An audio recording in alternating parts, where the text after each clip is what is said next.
Por la señal de la Santa Cruz de nuestros enemigos, líbranos, Señor, Dios nuestro, en el nombre del Padre, del Hijo y del Espíritu Santo. Amén. Pueden sentarse.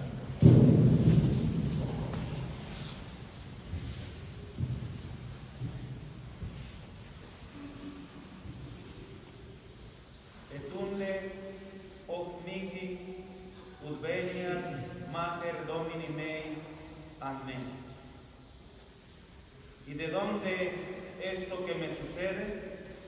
Que venga la Madre de Dios a mí. Estas son las palabras que Elizabeth, la prima de la Santísima Virgen María, pronuncia cuando aparece delante de sus ojos su primo. Pocas son las intervenciones, muy notables por cierto, que la Santísima Virgen María ha realizado hasta el haber descendido del cielo a estas tierras. Podríamos enumerar una que sucedió en el año 40, justo al apóstol Santiago, a un lado del río Ebro, Nuestra Señora del Pilar, y que lo entusiasma para que su predicación no venga a menos, y existe todavía el lugar donde ella se paró. Un pilar, algo de mármol que allí quedó. Hemos tenido la ocasión de visitarlo, pero sucedió hace muchos años. Podríamos citar algunas otras apariciones, o que la Santísima Virgen María, por decirlo así, deja el cielo para venir con sus hijos. Lourdes, Fátima, La Saleta.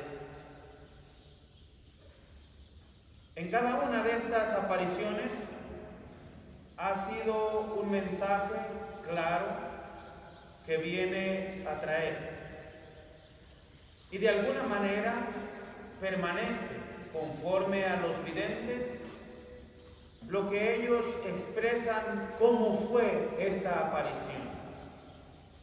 ¿Cómo era la Señora del Cielo que tú me dices que se te apareció?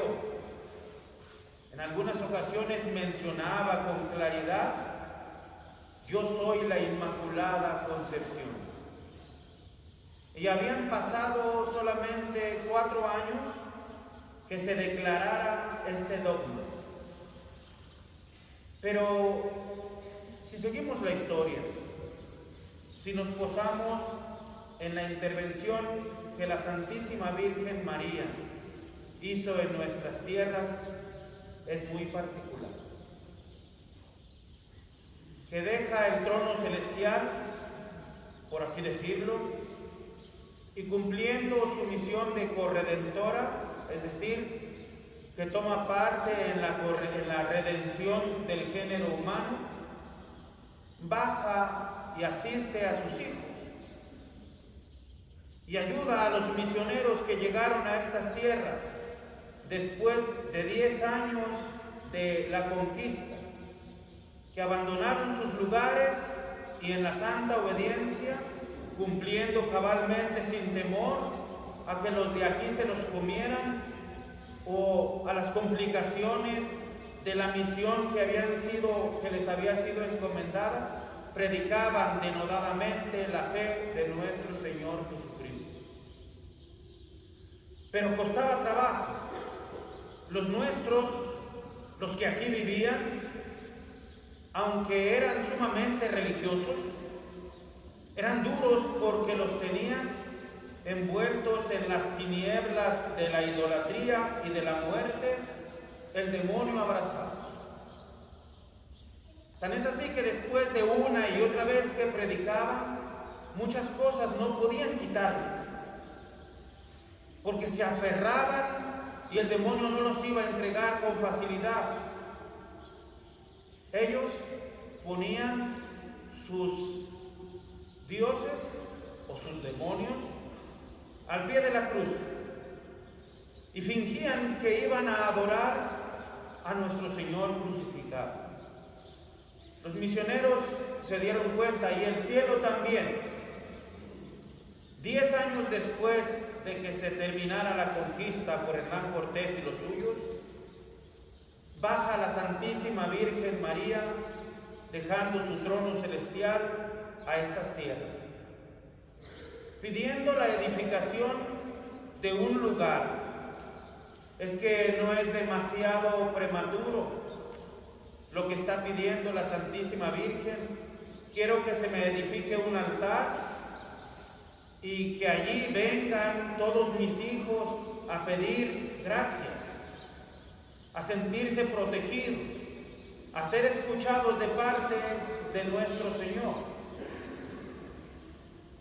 Y no lo toman así.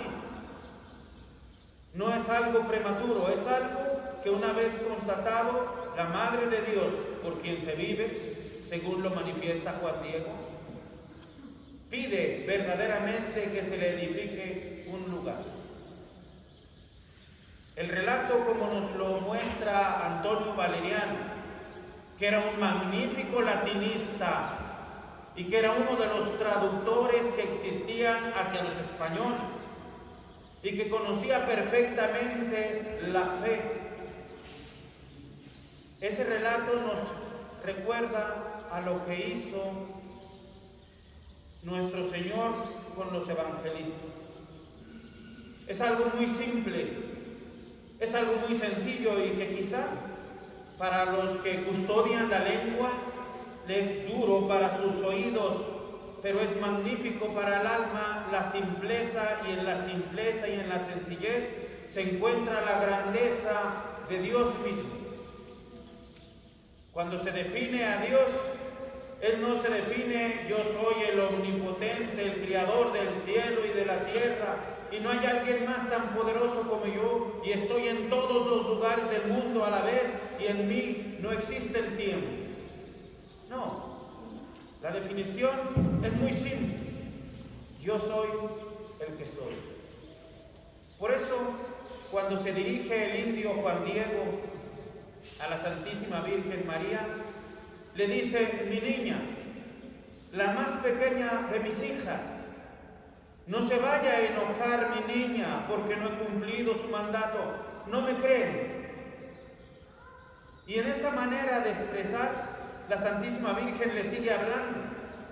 Y él sigue insistiendo que él no es digno, no está a esas alturas de la misión que le está mandando. Y ahí nos deja ver que ese hombre, hoy me recordaba en el frío, él se mandaba 15 kilómetros caminando para asistir al santo sacrificio de la misa, y 15 kilómetros de regreso, y lo hacía diariamente, para estar cerca de las cosas de nuestro Señor. Pues esa narración y ese intercambio y esa manera es lo que nos ha llevado a nosotros a un magnífico milagro, que no solamente se le apareció a él, sino que quiere permanecer ella misma de una manera particular en estas tierras. Entonces, la intervención del cielo, la aparición de la Santísima Virgen María en estos lugares, obedece a algún mandato de Dios. Es que la conversión de aquellas amplias regiones de la náhuatl la quería nuestro Señor. Por eso no nos mandó a los protestantes para que nos conquistaran. Por eso permitió que fuera la nación que gobernaba el mundo en esos instantes y en esos momentos. Y por eso permitió también que ella bajara a un lugar donde existía una de las 5 civilizaciones del mundo.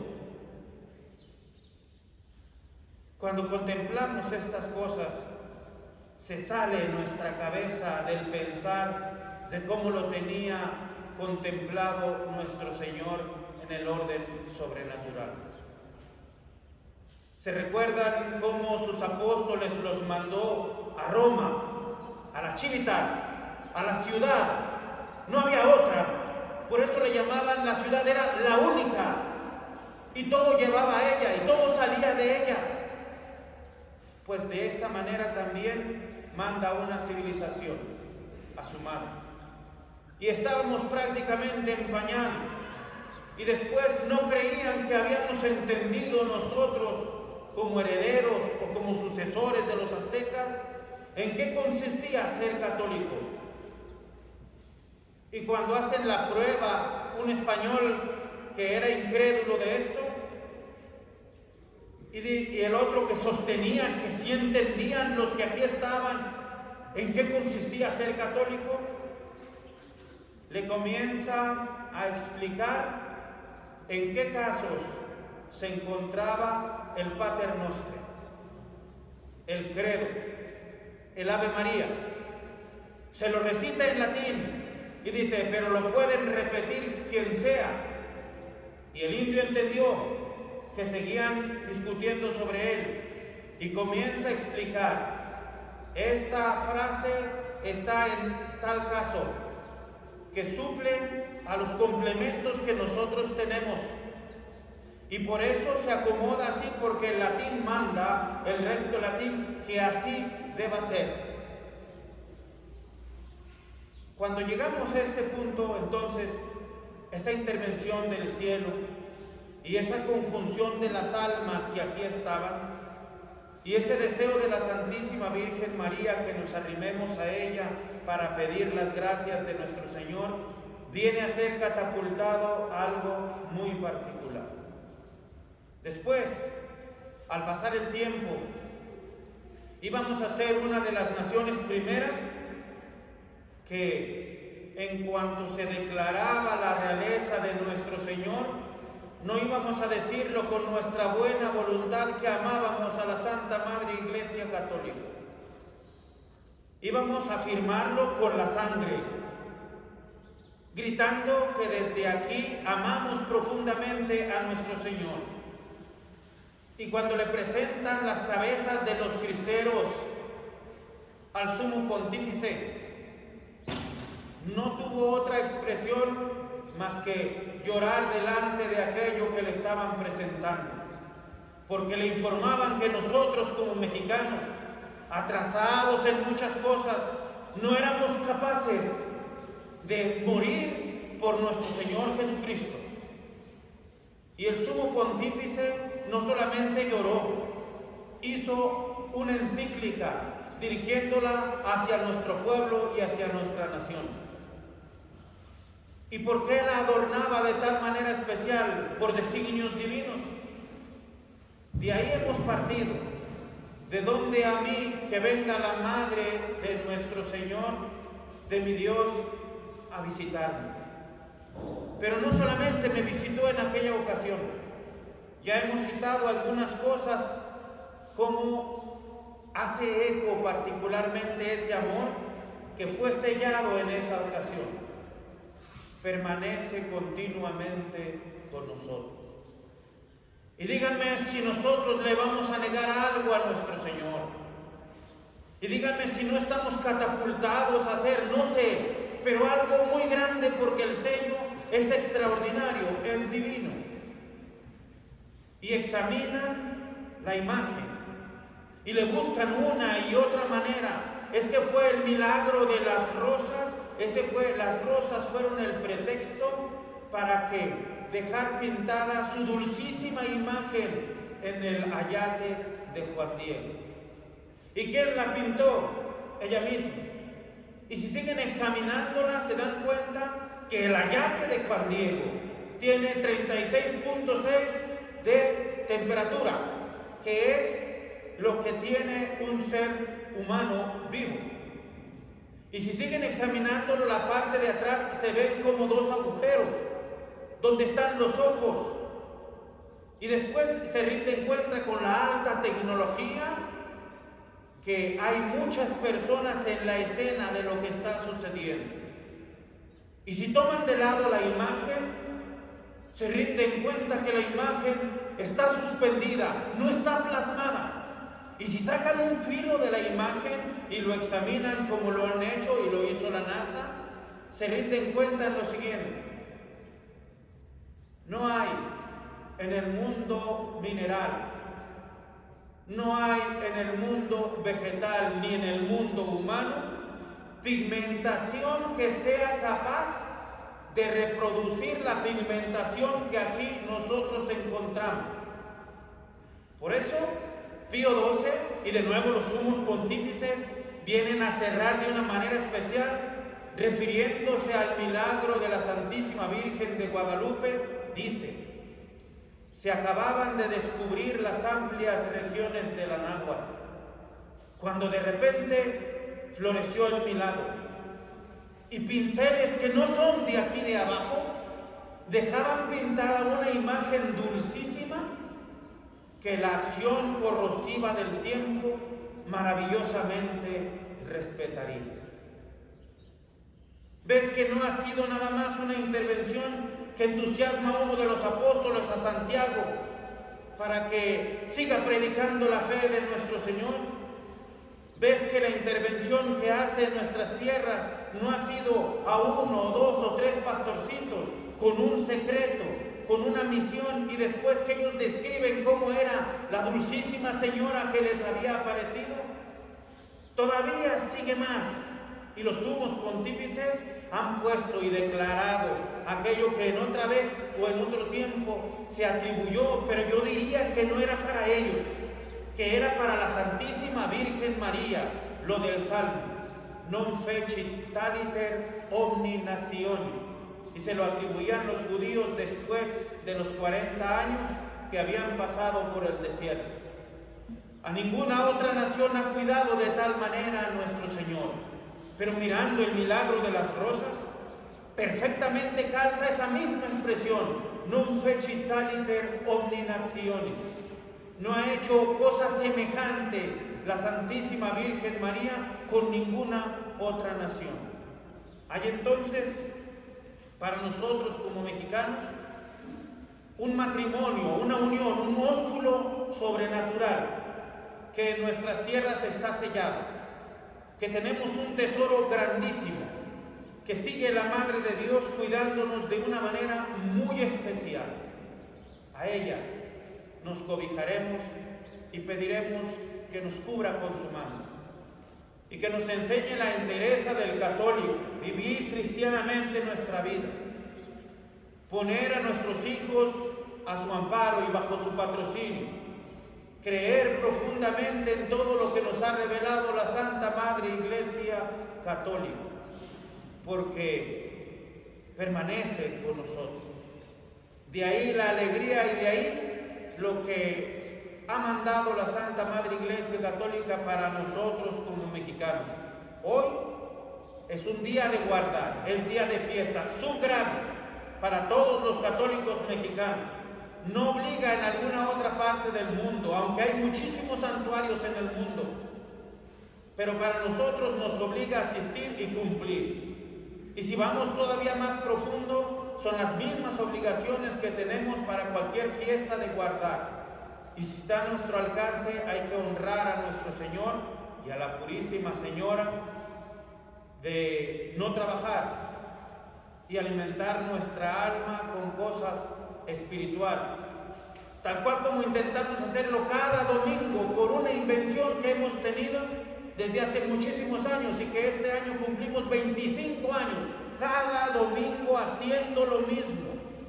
¿Por qué? Porque obedece a la santificación del domingo, no a la terquedad de que queremos hacer algo porque se nos antoja hacer algo. Y ahí consagramos nuestro día a las cosas de Dios, a recrearnos, a ejercer la caridad unos con otros, al lado de nuestro Señor, al lado de su iglesia, al lado donde está Él en el sagrario. Allí nosotros queremos cobijarnos continuamente. Hoy es un día semejante, por los misterios tan grandes que todo esto encierra. En este día tan glorioso y magnífico, rogaremos pues esas gracias a la Santísima Virgen de Guadalupe y que nos enseñe a ver la misión que nuestro Señor encomienda a nuestras almas como mexicanos. Que Dios nos bendiga. En el Padre, el Filho, el Espíritu Santo. Amén.